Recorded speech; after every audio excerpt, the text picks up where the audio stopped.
السلام علیکم ورحمۃ اللہ وبرکاتہ۔ الحمدللہ رب العالمین والصلاة والسلام علی سید الانبیاء والمرسلین وعلی آلہ واصحابہ اجمعین ومن تبعہم بإحسان الی یوم الدین، اما بعد فاعوذ باللہ من الشیطان الرجیم، بسم اللہ الرحمن الرحیم۔ ولا تقتلوا انفسکم ان اللہ کان بکم رحیما۔ معزز ناظرین، میرے محترم بزرگوں، نوجوان بھائیوں، ماؤں اور بہنوں، اور زوم اور یوٹیوب پر اس وقت اس لائیو پروگرام میں شرکت کرنے والے میرے تمام دینی اور ملی بھائیوں، میں AIGC یہ جو ایک ادارہ ہے، اس ادارے کے ذمہ داروں کا میں شکر گزار ہوں کہ آج اس آن لائن پلیٹ فارم پر انہوں نے مجھے آپ کے سامنے روبرو ہونے اور کچھ دین کی بات پیش کرنے کا موقع عنایت فرمایا ہے۔ اللہ رب العالمین ہمارے ان بھائیوں کی ان دعوتی کوششوں کو قبول فرمائے اور اس پلیٹ فارم کے ذریعے ہم سب کو دین کی خدمت کرنے کی اور اللہ تعالیٰ کے دین کو اللہ کے بندوں تک پہنچانے کی توفیق عطا فرمائے، آمین۔ معزز ناظرین، انسانی زندگی دکھ اور سکھ دونوں سے عبارت ہے۔ ایسا نہیں ہو سکتا کہ انسان کی زندگی میں صرف سکھ ہو، صرف خوشیاں ہوں۔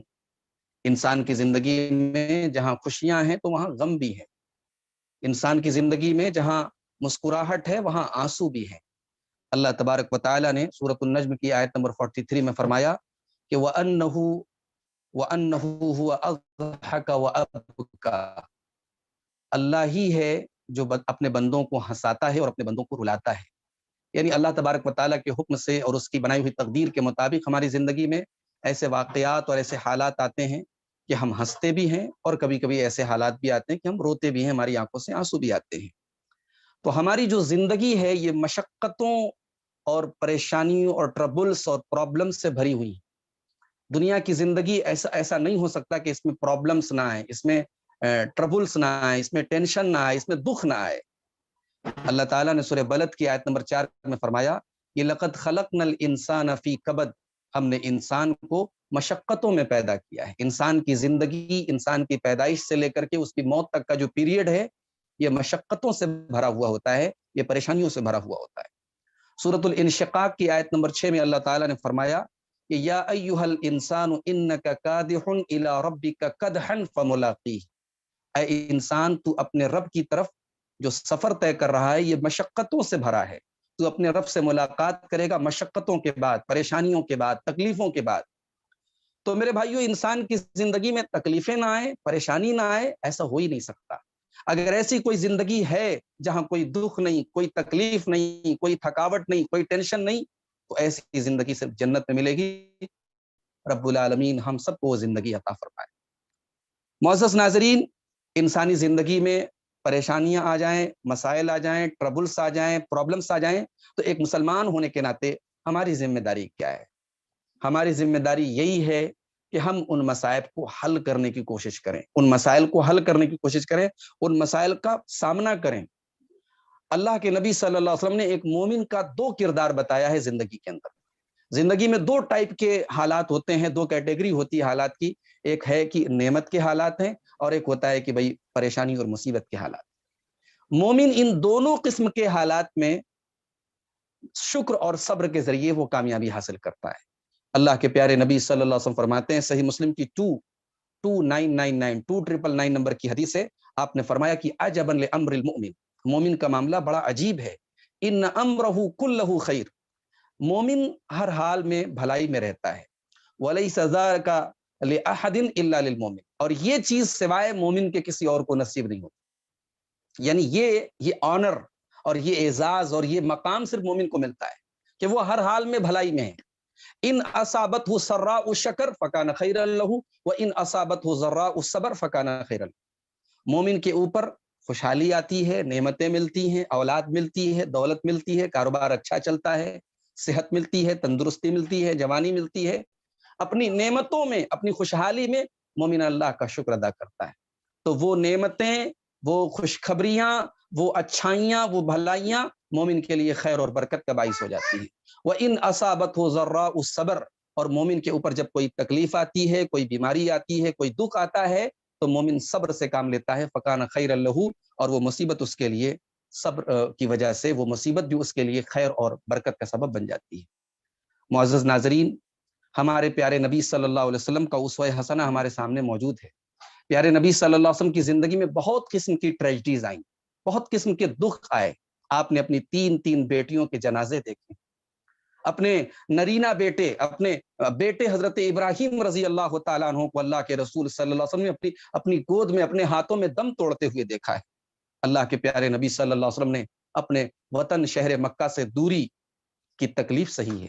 اللہ کے پیارے نبی صلی اللہ علیہ وسلم نے یتیمی کا درد سہا ہے، پیدا ہوئے باپ کا سایہ نہیں، 6 سال کی عمر میں ماں کا انتقال، یتیم تھے آپ، یتیمی کا درد آپ نے سہا ہے۔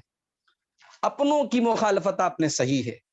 آپ اوکاس کے بازار میں اور مکہ کے بازاروں میں اللہ کے دین کی دعوت کے لیے نکلتے تھے، اور آپ کا اپنا چچا ابو لہب وہ آپ کے پیچھے پیچھے گھومتا تھا، پھرتا تھا، اور لوگوں سے کہتا تھا کہ اس کی بات مت سنو، یہ تمہیں بے دین کر دے گا۔ وہ اللہ کے رسول صلی اللہ علیہ وسلم کی مخالفت کرتا۔ پیارے نبی صلی اللہ علیہ وسلم اپنوں کی مخالفت صحیح ہے۔ پیارے نبی صلی اللہ علیہ وسلم نماز پڑھ رہے ہیں اور آپ کی گردن میں چادر ڈال کے آپ کا گلا گھونٹنے کی کوشش کی۔ پیارے نبی صلی اللہ علیہ وسلم نماز پڑھ رہے ہیں اور آپ کے اوپر لا کر کے اونٹنی کی گندگی اور اونٹنی کے بچہ دانی لا کر کے ڈالی جا رہی ہے۔ یہ تمام حالات ہمارے نبی کے سامنے آئے، مگر ہمارے نبی ان حالات سے مایوس نہیں ہوئے، ہمارے نبی ان حالات کے آگے سرنڈر نہیں ہو گئے۔ ہمارے نبی نے ان حالات کو فیس کیا، ان حالات کا سامنا کیا، اللہ سے رجوع کرتے رہے، اللہ کے اوپر بھروسہ رکھا، اللہ کے اوپر توکل رکھا، اور اللہ نے اپنے نبی کو کبھی مایوس نہیں کیا۔ یاد کرو غار ثور کا وہ نازک موقع، پیارے نبی صلی اللہ علیہ وسلم اپنے یار غار سیدنا صدیق اکبر رضی اللہ تعالیٰ عنہ کے ساتھ غار ثور میں تھے، اور حالات یہ تھے کہ دشمن بالکل غار ثور کے قریب پہنچ گیا۔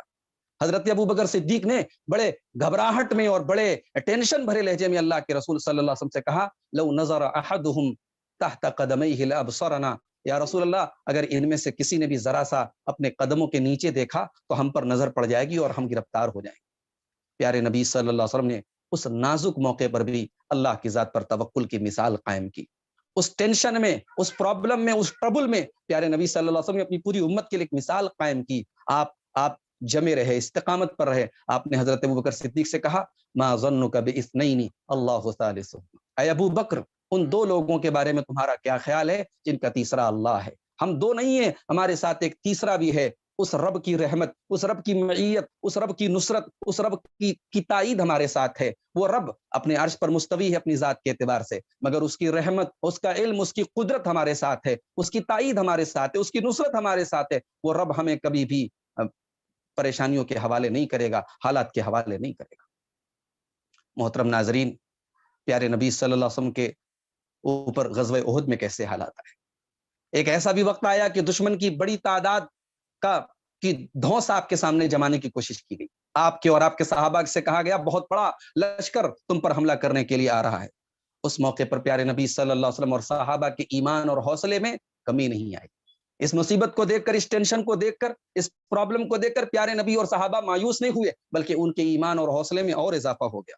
سورہ آل عمران کی آیت نمبر 173 میں اللہ تعالیٰ فرماتا ہے کہ الذین قال لهم الناس ان الناس قد جمعوا لكم فاخشوهم فزادهم ایمانا وقالوا حسبنا اللہ ونعم الوکیل، کہ یہ میرے نبی کے صحابہ وہ لوگ ہیں کہ جب ان سے کہا گیا کہ بہت بڑا لشکر تمہارے لیے جمع ہو گیا ہے، فزادهم ایمانا، اس سے ان کا ایمان اور بڑھ گیا، اور اس مشکل بھرے وقت میں ان کی زبان سے بس ایک ہی جملہ نکلا، حسبنا اللہ ونعم الوکیل، اللہ ہمارے لیے انف ہے، اللہ ہمارے لیے کافی ہے، اور وہ سب سے بہترین کارساز ہے، وہ سب سے بہترین مدد کرنے والا ہے۔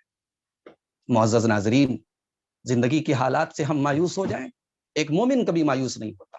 حالات کیسے بھی آ جائیں، پریشانیاں کتنی بڑی آ جائیں، مومن کبھی مایوس نہیں ہوتا۔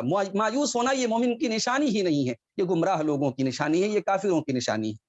اللہ تبارک و تعالیٰ نے قرآن کریم میں سورہ حجر کی آیت نمبر 56 میں فرمایا کہ وَمَن يَقْنَطُ مِن رَحْمَتِ رَبِّهِ إِلَّا الضَّالُّونَ، کہ اللہ کی رحمت سے مایوس تو وہی ہو سکتے ہیں جو گمراہ ہو گئے ہوں، جو بھٹک گئے ہوں۔ اسی طریقے سے حضرت یعقوب علیہ السلام نے اپنے بیٹوں سے جو بات کہی تھی، سورہ یوسف کی آیت نمبر 87 میں اللہ تعالیٰ نے نقل کی ہے وہ بات۔ حضرت یعقوب اپنے بیٹوں سے کہتے ہیں لا تیأسوا من روح اللہ، لا تیأسوا من روح اللہ، میرے بیٹو اللہ کی رحمت سے مایوس نہ ہونا، انہ لا ییأس من روح اللہ الا القوم الکافرون، اللہ کی رحمت سے تو وہی مایوس ہوتے ہیں جو کفر کرنے والے ہوتے ہیں، جو اللہ کے اوپر ایمان نہیں رکھتے ہیں۔ معزز ناظرین، اللہ کے پیارے نبی صلی اللہ علیہ وسلم کے اوپر ایک مرتبہ ایسے بھی حالات آئے، وہی الہی کا سلسلہ کچھ دن تک کے لیے رک گیا، اللہ کے نبی کو تانا دیا جانے لگا کہ آپ کے رب نے تو آپ کو چھوڑ دیا، آپ کے اوپر قرآن نہیں اتر رہا ہے۔ پیارے نبی صلی اللہ علیہ وسلم کے دل کو بڑی ٹھیس پہنچی، بڑا صدمہ لگا، بڑی تکلیف ہوئی اللہ کے نبی صلی اللہ علیہ وسلم کو۔ اللہ نے سورہ ضحیٰ کی آیتیں نازل کی اور اپنے نبی کو تسلی دی، اور یہ جو الفاظ اللہ کے نبی کو تسلی کے طور پر کہے گئے، یہ الفاظ صرف نبی کے لیے نہیں، پوری امت کے لیے یہ ایک سبق ہے میرے بھائیوں۔ اللہ نے اپنے نبی سے کہا والضحیٰ واللیل اذا سجا ما ودعک ربک وما قلی، واللیل اذا سجا ما ودعک ربک وما قلی، قسم ہے چاشت کے وقت کی، واللیل اذا سجا، اور قسم ہے رات کی جبکہ وہ چھا جائے، ما ودعک ربک وما قلی، اے نبی آپ کے رب نے آپ کو چھوڑا نہیں ہے، آپ کا رب آپ سے ناراض نہیں ہے۔ یہ الفاظ ایک مومن کے لیے، ایک مسلمان کے لیے مشکل بھرے حالات میں یہ برف کا کام کرتے ہیں میرے بھائی، یہ برف کا کام کرتے ہیں، یہ تسلی کا کام کرتے ہیں۔ ہر مسلمان ان الفاظ کو یاد کرے، جب مصیبتوں کے بادل آپ کے اوپر چھا جائیں، جب پریشانیوں کی گھٹائیں آپ کو گھیر لیں، جب دکھوں اور مصیبتوں کا پہاڑ آپ کے اوپر ٹوٹ پڑے، تو اللہ کے نبی صلی اللہ علیہ وسلم کو جو تسلی دی ہے اللہ نے ان الفاظ میں، ان الفاظ کو یاد کر لیں، ما ودعک ربک وما قلی، اللہ کے بندے تو اکیلا نہیں، تیرا رب تیرے ساتھ ہے، تیرا رب تجھ سے ناراض نہیں، تیرے رب نے تجھے چھوڑا نہیں، وللآخرۃ خیر لک من الاولی، اور بعد والے حالات پہلے کے حالات سے بہتر ہوں گے، یہ یقین ہونا چاہیے، یہ ایمان ہونا چاہیے، اے اللہ کے بندے تیرا۔ معزز ناظرین، ایک مسلمان، ایک مومن اللہ کی تقدیر پر ایمان رکھتا ہے، اور یہ تقدیر کا عقیدہ یہ ہمیں سکون عطا کرتا ہے، یہ تقدیر کا عقیدہ ہمیں یہ سبق دیتا ہے، ہماری تقدیر میں جو لکھا ہے کوئی چھین نہیں سکتا، اور جو نہیں لکھا ہے کوئی دے نہیں سکتا۔ حضرت عبادہ ابن صامت بڑے مشہور صحابی رسول ہے، ان کی وفات کا وقت ہے، ان کی وفات کا وقت ہے، ان کی وفات کا وقت ہے، آخری وقت ہے۔ ان کا بیٹا ولید بن عبادہ یہ اپنے باپ کے پاس آتا ہے اور باپ سے کہتا ہے کہ ابا جان اس آخری وقت میں کچھ وصیت کر دیجیے۔ تو حضرت عبادہ ابن صامت اپنے بچے سے کہتے ہیں کہ میرے بیٹے تو ایمان کی لذت نہیں پا سکتا، تو ایمان کا مزہ نہیں چکھ سکتا جب تک تو تقدیر پر ایمان نہ رکھے، اور ایک بات تو یقین رکھ لے اور باندھ لے اور جان لے، انما اصابک لم یکن لیخطئک، کہ اے میرے بچے جو تجھے ملنے والا ہے وہ تجھ سے مس نہیں ہو سکتا، وہ تجھ سے چوک نہیں سکتا، جو اللہ نے تیری تقدیر میں لکھ دیا ہے کوئی روک نہیں سکتا۔ وما اخطأک وما اصابک لم یکن لیخطئک، اور جو تجھے نہیں ملنے والا کوئی دے نہیں سکتا۔ یہ مسند احمد کی 22705 نمبر کی صحیح حدیث ہے۔ معزز ناظرین، اللہ کے پیارے نبی صلی اللہ علیہ وسلم نے تقدیر کا عقیدہ ہمیں اور آپ کو دیا، اللہ نے تقدیر کا عقیدہ ہمیں دیا ہے۔ یہ عقیدہ مصیبتوں میں، تکلیفوں میں، پریشانیوں میں ہمیں بکھرنے سے بچاتا ہے، ہمیں یہ بتاتا ہے کہ اگر یہ مصیبت ہے یہ ہماری تقدیر کا ایک حصہ ہے، یہ ہمیں اس تقدیر پر راضی رہنا ہے، یہ تقدیر اچھی ہو بری ہو، اس فیصلے میں ہمارا نقصان ہو ہمارا فائدہ ہو، ہمیں اس پر راضی رہنا ہے۔ یہ عقیدہ اور یہ ایمان ہمیں حالات میں بکھرنے نہیں دیتا ہے۔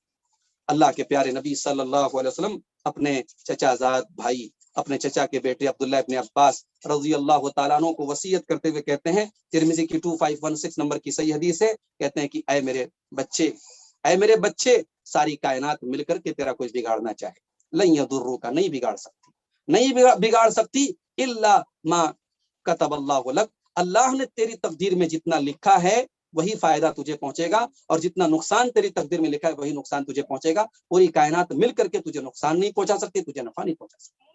رفعت الاقلام وجفت الصحف، اللہ کی تقدیر کے قلم اٹھا لیے گئے اور تقدیر کے صحیفے سوکھ چکے ہیں، تقدیر لکھی جا چکی ہے، اور اسی تقدیر کے مطابق انسان کی زندگی آگے بڑھتی ہے۔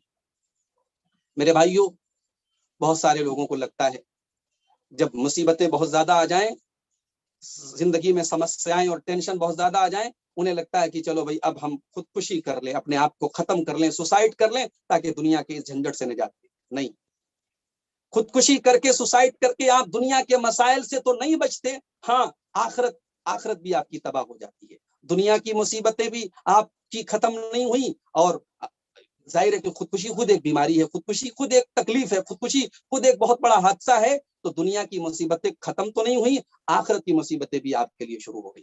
تو یہ خودکشی بہت بڑا گناہ ہے میرے بھائی، گناہ کبیرہ ہے. اس سے ہمیں اور آپ کو بچنا چاہیے. کبھی ہماری پرابلمس کا سالوشن نہیں بن سکتی، یہ ہمارے مسائل کا حل نہیں بن سکتی. آپ وہ حدیث اپنے سامنے رکھیں، صحیح بخاری اور صحیح مسلم کی متفق علیہ حدیث ہے. صحیح بخاری کی 5778، صحیح مسلم کی 109 نمبر کی حدیث ہے. حضرت ابو ہریرہ رضی اللہ تعالیٰ عنہ حدیث کے راوی ہیں. پیارے نبی صلی اللہ علیہ وسلم فرماتے ہیں، من قتل نفسه بحدیدۃ، جو کسی دھاردار چیز سے اپنے آپ کو قتل کرتا ہے، فحدیدته فی یدہ، تو وہ دھاردار چیز اس کے ہاتھ میں ہوگی. یتوجع بها فی بطنہ، اپنے پیٹ میں وہ اس چیز کو وہ بھونکے گا، اپنے پیٹ میں اس چیز کے ذریعے اپنے پیٹ کو چاک کرے گا. فی نار جہنم خالدا مخلدا فیہا ابدا، اور ہمیشہ ہمیشہ جہنم میں رہے گا. ومن شرب سمن، اور جو زہر پی لے، فقتل نفسہ، اور زہر پی کر کے اپنے آپ کو ختم کر لے، فہو یتحساہ فی نار جہنم، تو وہ زہر جہنم کی آگ میں بھی وہ پیتا رہے گا. خالدا مخلدا فیہا ابدا، ہمیشہ ہمیشہ کے لیے. ومن تردى من جبل، اور جو کسی پہاڑ سے کود کر کے اپنے آپ کو ختم کر لے، فقتل نفسہ، اپنے آپ کو قتل کر دے، فہو یتردى فی نار جہنم خالدا مخلدا فیہا ابدا، تو جہنم کی آگ میں بھی ویسے ہی وہ ایک پہاڑ سے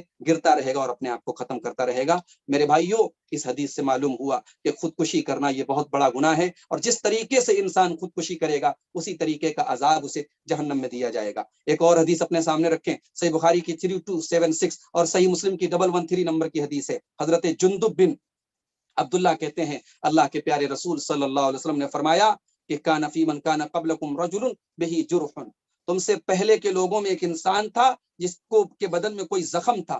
فجزیا، لیکن وہ زخم اور وہ تکلیف وہ برداشت نہیں کر پایا، وہ گھبرا گیا. فاخذ سکینا، اس نے کھنجر لیا، ایک چھری لی. فحز بها یدہ، اور اپنے ہاتھوں کو کاٹ ڈالا. فما رقع الدم، اور اس کا خون بند ہونے کا نام نہیں لے رہا تھا، اس کا خون بند نہیں ہو رہا تھا. حتی مات، یہاں تک کہ اس کا انتقال ہو گیا. قال اللہ تعالی، تو اس کی موت پر اللہ تعالیٰ نے کہا، بادرنی عبدی بنفسہ، میرے بندے نے اپنی جان کے سلسلے میں جلدی کی.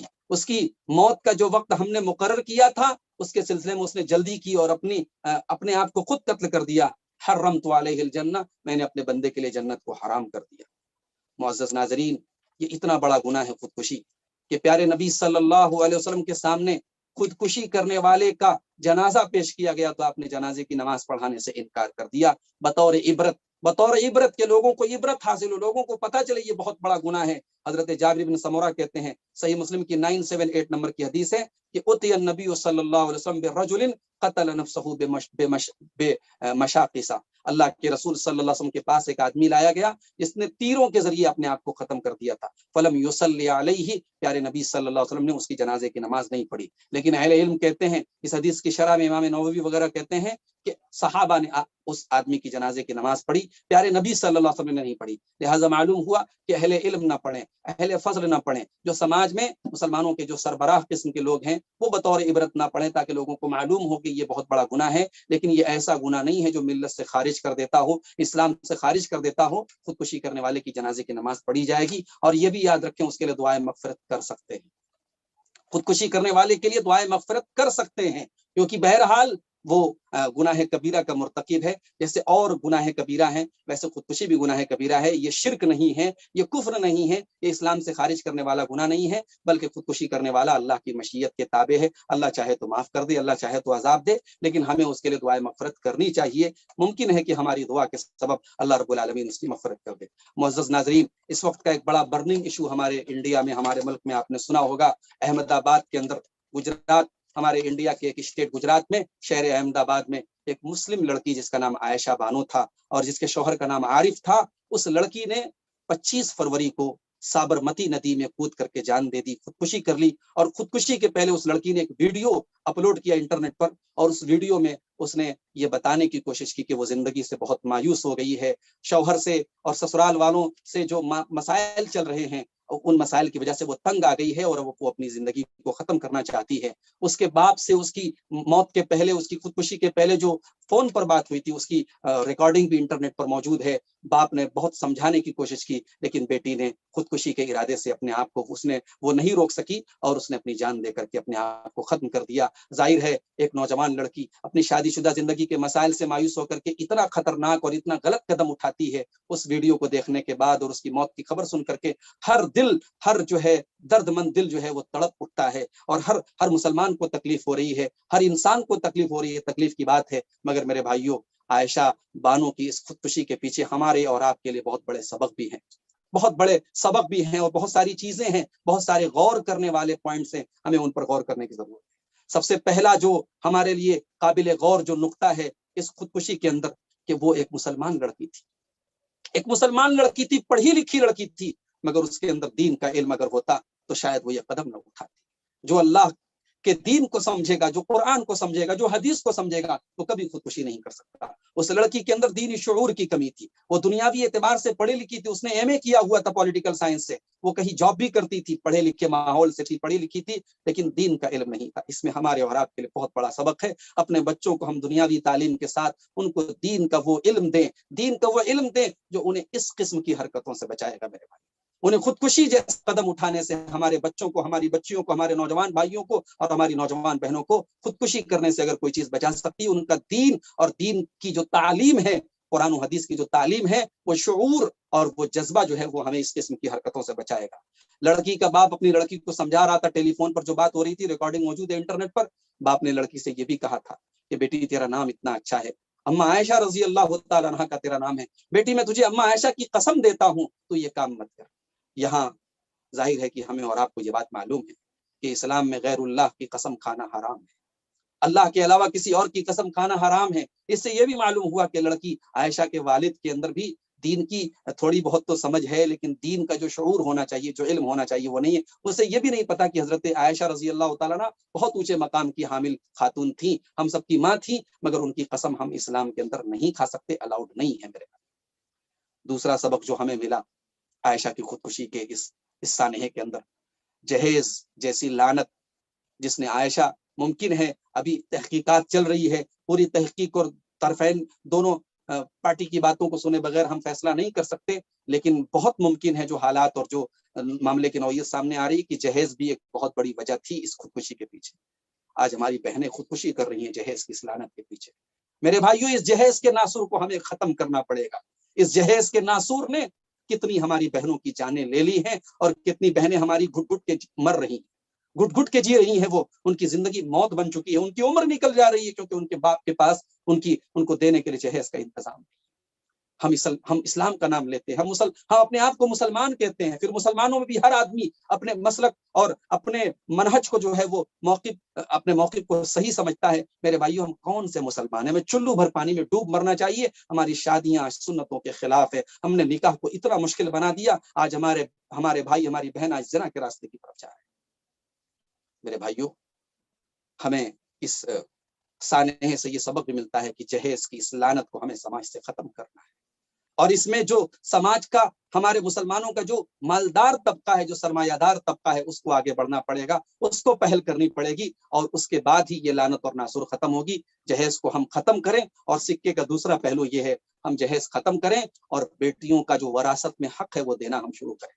بھائی اپنی بہن کو وراثت کا حق دیں، تاکہ سماج میں یہ بات عام ہو جائے کہ یہ حق ہے جو اللہ نے باپ کی پراپرٹی میں بیٹی کا حق رکھا ہے، اس حق سے ہم بیٹی کو محروم نہ کریں۔ ہم ایک طرف تو جہیز کی شکل میں ایک غلط چیز کو ہم نے رواج دے رکھا ہے، اور دوسری طرف جو بیٹی کا حق ہے، للرجال نصیب مما ترک الوالدان والاقربون وللنساء نصیب مما ترک الوالدان والاقربون۔ اللہ نے قرآن میں کہا کہ مردوں کے لیے بھی ان کے باپ کے ترکہ میں حصہ ہے، اور لڑکیوں کے لیے، عورت کے لیے بھی ان کے باپ کے ترکے میں حصہ ہے۔ ہم اس حق اور حصے سے اپنی بیٹیوں کو محروم نہ کریں۔ تو جہیز کی لعنت کا خاتمہ اور وراثت کو عام، یہ دو چیزیں ہم جب تک نہیں کریں گے، عائشہ بانو جیسی بہت ساری بیٹیاں جلتی رہیں گی اور خودکشی کرتی رہیں گی، اور ہم ان حالات کو کنٹرول نہیں کر پائیں گے۔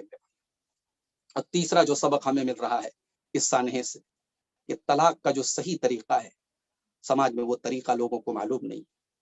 حکومت نے 3 طلاق، ایک مجلس کی 3 طلاق کے خلاف قانون بنا دیا۔ اب حالات یہ ہے، کہیں کہیں میاں بیوی میں نہیں بن پا رہی ہے، ساتھ میں مزاج نہیں مل پا رہا ہے، لیکن شوہر طلاق نہیں دے رہا ہے، کیونکہ طلاق دینے پر قانونی پیچیدگیاں ہیں، قانونی مسائل ہیں۔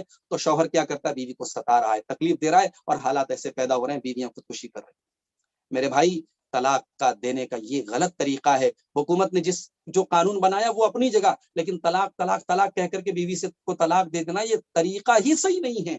طلاق کا صحیح طریقہ میرے بھائیوں ہم جانیں.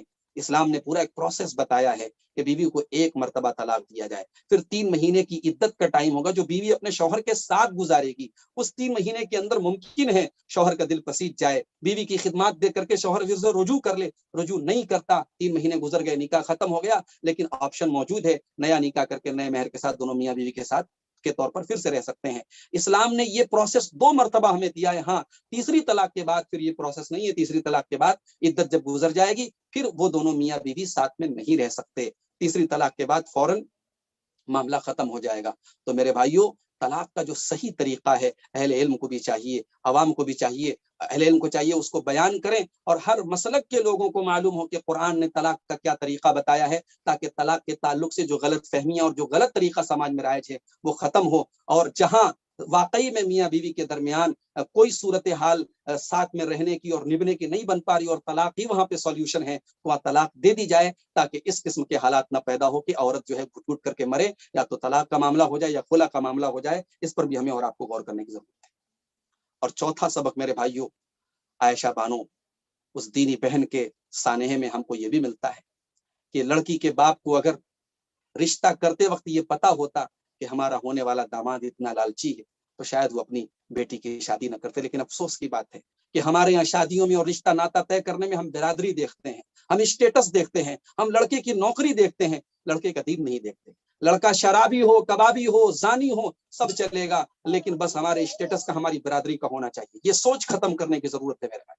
لڑکا ہو چاہے لڑکی ہو، رشتے میں دینداری کو ترجیح دو. لڑکا دیندار ہے، کھانے کمانے والا ہے، لڑکی کا نکاح کر دو. انشاءاللہ دینداری کی برکت سے، دین کی برکت سے، عمل صالح کی برکت سے اللہ اس کو اور مالدار بنائے گا اور بے نیاز بنائے گا. تو دینداری کو رشتے میں ترجیح دو. لڑکی جو گھر میں لاؤ اس کے تعلق سے بھی، اور لڑکی جس گھر میں دو اس کے تعلق سے بھی رشتے میں دینداری کو ترجیح دو. یہاں پر ایک بات میں کہنا چاہوں گا میرے بھائی، عائشہ بانو کے تعلق سے، ہمارے اس دینی بہن کے تعلق سے بہت سارے لوگ فیس بک اور سوشل میڈیا پر بڑے الٹے سیدھے کمنٹ کر رہے ہیں. فتویٰ بازی ہو رہی ہے، اس کو جہنمی قرار دیا جا رہا ہے. یقیناً خودکشی بہت بڑا گناہ ہے، مگر آپ کو جہنم کا سرٹیفکیٹ بانٹنے کا حق نہیں ہے. خودکشی بہت بڑا گناہ ہے، مگر یہ کفر اور شرک جیسا گناہ نہیں ہے. اس لڑکی کے لیے بہرحال ہم مغفرت کی دعا کر سکتے اور ہمیں کرنی چاہیے. اس نے جو کیا غلط کیا، مگر حالات سے تنگ آ کر کے کیا. ہمیں ان حالات کا جائزہ بھی لینا چاہیے، ان حالات کی اصلاح بھی کرنے کی کوشش کرنی چاہیے، اور اس لڑکی کے حق میں ہمیں مغفرت کی دعا بھی کرنا چاہیے.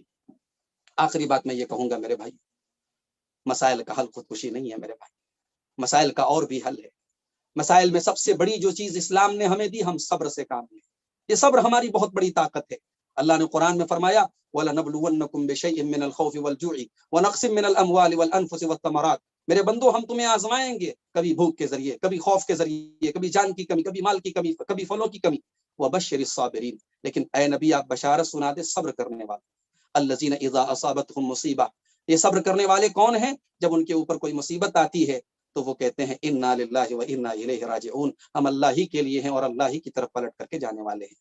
تو میرے بھائیوں، ہمیں صبر کا دامن تھامے رہنا چاہیے. مصیبتوں میں ہمیں صبر کو نہیں چھوڑنا چاہیے. ہمارے نبی صلی اللہ علیہ وسلم کو اسوہ حسنہ ہمارے سامنے موجود ہے. آپ نے مشکل سے مشکل وقت میں صبر سے کام لیا ہے. اور جب ہمارے اوپر کوئی مصیبت آئے، ہمیں ان کو دیکھنا چاہیے جو ہم سے بھی زیادہ مصیبت میں ہیں. اس دنیا میں اکیلے ہم دکھی نہیں، اس دنیا میں اکیلے ہم بیمار نہیں، اس دنیا میں اکیلے ہمارے ساتھ ٹریجڈی نہیں. ہم سے بڑی بڑی مصیبتیں لوگوں کے اوپر موجود ہیں. ہمیں ان کو دیکھ کر کے صبر ہو جانا چاہیے. اللہ کے پیارے نبی صلی اللہ علیہ وسلم فرماتے ہیں، صحیح مسلم کی 2963 نمبر کی حدیث ہے، آپ نے فرمایا انظروا الی من اسفل منکم. اپنے سے نیچے کے لوگوں کو دیکھو. ولا تنظروا الی من هو فوقکم. اپنے سے برتر لوگوں کو مت دیکھو. فإنه فهو اجدر الا تزدروا نعمت اللہ.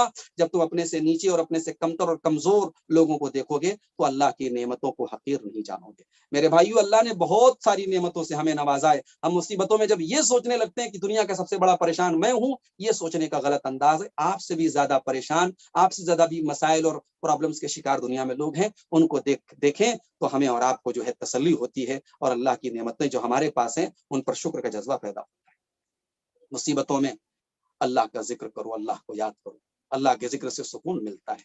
الا بذکر اللہ تطمئن القلوب. اللہ نے فرمایا سورہ رعد کی آیت نمبر 28 میں کہ میرے بندو اللہ کو یاد کیا کرو، اللہ کا ذکر کیا کرو، اٹھتے بیٹھتے چلتے پھرتے اللہ کو یاد کرو، اس سے تمہارے دلوں کو سکون ملے گا۔ اگر ہم ٹربلز میں ہیں، پرابلمز میں ہیں، مسائل میں ہیں، قرآن کریم کی تلاوت کریں، کسی اچھے قاری کی آواز میں قرآن کو سنیں، قرآن سے دل کو مضبوطی ملتی ہے، قرآن سے دل کو حوصلہ ملتا ہے۔ اللہ تعالیٰ نے سورہ فرقان کی آیت نمبر 32 میں فرمایا وقال الذين كفروا لولا نزل عليه القرآن جملة واحدة، یہ کافر کہتے ہیں کہ قرآن پورا کا پورا اکٹھا کیوں نہیں اتار دیا گیا۔ کذالک، اے نبی ہم تھوڑا تھوڑا قرآن آپ کے اوپر اتارتے ہیں، لنثبت به فؤادک، تاکہ آپ کے دل کو مضبوط کریں۔ تھوڑا تھوڑا قرآن نبی پر اترا تاکہ نبی کے دل کو مضبوطی ملے۔ قرآن دلوں کو مضبوط کرتا ہے میرے بھائی، قرآن دلوں کو طاقت دیتا ہے۔ ورت اللہ ترتیلا، اور اے نبی ہم نے اس قرآن کو ٹھہر ٹھہر کر کے آپ کو پڑھایا ہے۔ تو قرآن کی تلاوت کریں میرے بھائی، قرآن کی تلاوت کریں یا قرآن کی تلاوت سنیں، اس سے بھی انشاءاللہ آپ کو سکون ملے گا۔ اور آخری چیز یہ ہے کہ کبھی مسائل ہمارے اوپر آئیں، کبھی پریشانی ہمارے اوپر آئے، تو ہمیں اس پر بھی غور کرنا چاہیے کہ ممکن ہے اس مصیبت میں، اس ٹریجڈی میں بھی ہمارے لیے کوئی خیر کا سبب باعث ہے۔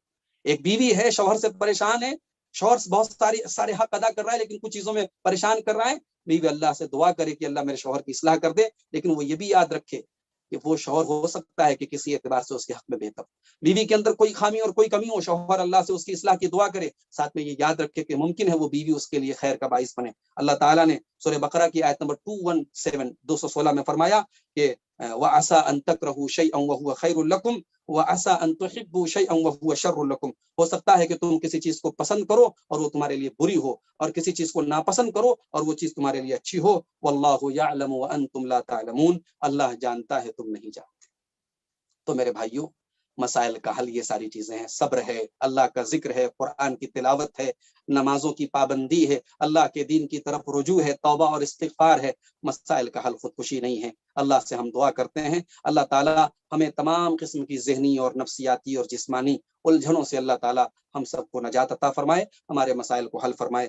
آخر میں آپ سب سے گزارش کرنا چاہوں گا، ہمارے وہ تمام بھائی، ہمارے وہ تمام اخوان جو اس وقت اس لائیو پروگرام میں شامل ہیں، میں ایک گزارش یہ کرنا چاہوں گا، بنارس میں جس علاقے میں رہتا ہوں میرے بھائیوں، ہمارے یہاں ایک اللہ کے گھر کے لیے، ایک مسجد کے لیے ہم لوگ ایک زمین لے رہے ہیں۔ وہ زمین تقریباً 80 لاکھ روپے کی ہے۔ 80 لاکھ میں سے الحمدللہ 45 لاکھ روپے کا انتظام ہو گیا ہے، اور تقریباً 35 لاکھ کی رقم اور ہمیں اکٹھا کرنی ہے۔ وقت ہمارے پاس کم ہے۔ وہ زمین یعنی حالات کچھ ایسے ہیں کہ اگر ہم نے زمین کو حاصل نہیں کیا تو وہ زمین ہاتھ سے نکل جائے گی، اور اس جگہ پر اس زمین کی، اللہ کے اس گھر کی، مسجد کی بڑی ضرورت ہے۔ تو اس سلسلے میں آپ سب کے سامنے ہاتھ پھیلاتا ہوں، اللہ کے اس گھر کے لیے آپ سے تعاون کی اپیل کرتا ہوں کہ اس اللہ کے گھر کی زمین میں آپ بڑھ چڑھ کے تعاون کریں تاکہ اللہ کا گھر وہاں پہ تعمیر ہو، مسجد تعمیر ہو۔ اللہ کے رسول صلی اللہ علیہ وسلم کی وہ حدیث اپنے سامنے رکھیں، من بنا للہ مسجدا بن اللہ لہ بیتا فی الجنہ، اللہ کے گھر میں آپ نے اگر حصہ لیا، اللہ آپ کے لیے جنت میں ایک محل تعمیر کرے گا، اور مسجد کی زمین میں آپ کا جو تعاون ہوگا وہ انشاءاللہ قیامت تک آپ کے لیے صدقہ جاریہ رہے گا، آپ کے والدین کے لیے صدقہ جاریہ رہے گا۔ اس مسجد میں تعاون کے لیے آپ مجھ سے پرسنل میرے واٹس ایپ نمبر پر کانٹیکٹ کر سکتے ہیں۔ میرا نمبر آپ نوٹ کر لیں، 750 انڈیا کا کوڈ لگا لیں +91، اور اس کے بعد میرا نمبر ہے 7505903672، 750-590-3672، یہ میرا نمبر ہے، اس کو نوٹ کر لیں۔ انشاءاللہ اس کے تعلق سے جو اکاؤنٹ نمبر ہے وہ میں آپ کو واٹس ایپ کر دوں گا، آپ اس میں اپنا تعاون بھیج سکتے ہیں۔ اکاؤنٹ نمبر اگر آپ نوٹ کرنا چاہیں، اگر آپ کے ہاتھ میں پین اور کاغذ ہو آپ نوٹ کر لیں۔ اکاؤنٹ جو ہے وہ احمدی میموریل ٹرسٹ کے نام سے ہے، اور HDFC بینک کا اکاؤنٹ ہے۔ اکاؤنٹ نمبر ہے 502014005212۔ اس اکاؤنٹ میں آپ اس مسجد کے لیے جو بھی آپ سے تعاون ہو سکے آپ تعاون کر سکتے ہیں، بھیج سکتے ہیں، اور جو بھی تعاون آپ بھیجیں اس کے سلسلے میں آپ جو ہے ہم سے اس نمبر پہ، ہمارے واٹس ایپ نمبر پہ جو میں ابھی آپ کی اسکرین پر بھی نظر آ رہا ہے 7505903672، اس نمبر پر آپ اطلاع دے سکتے ہیں۔ اور آپ اگر گوگل پے، فون پے وغیرہ سے بھی پیمنٹ کرنا چاہیں تو آپ مجھ سے اس نمبر پر کانٹیکٹ کریں، انشاءاللہ آپ کی وہ رقم مسجد کے فنڈ میں جمع کی جائے گی، اور اس کی جو ریسیپٹ ہوگی، رسید ہوگی، وہ بھی انشاءاللہ واٹس ایپ کے ذریعے آپ کو دی جائے گی۔ تو آپ سب سے میں گزارش کرتا ہوں کہ بڑھ چڑھ کر کے اللہ کے اس گھر میں آپ حصہ لیں، اور آج کی اس گفتگو سے جو چیزیں ہمیں سیکھی ہیں، اللہ تعالیٰ ان باتوں پر ہمیں اور آپ سب کو عمل کرنے کی توفیق عطا فرمائے۔ رب العالمین ہمارے نوجوان بھائیوں کو، بہنوں کو، سب کو دینی شعور عطا فرمائے، جب تک ہم دنیا میں زندہ رہیں، اسلام پر زندہ رہیں، اور خاتمہ ہم سب کا ایمان پر ہو۔ نمبر بالکل صحیح ہے، نمبر ایک بار میں پھر سے ریپیٹ کر دیتا ہوں 7505903672 یہی نمبر ہے، ابھی آپ کی اسکرین پر بھی نظر آیا تھا، یہ نمبر آپ تمام اخوان نوٹ کر لیں۔ والسلام علیکم ورحمۃ اللہ وبرکاتہ۔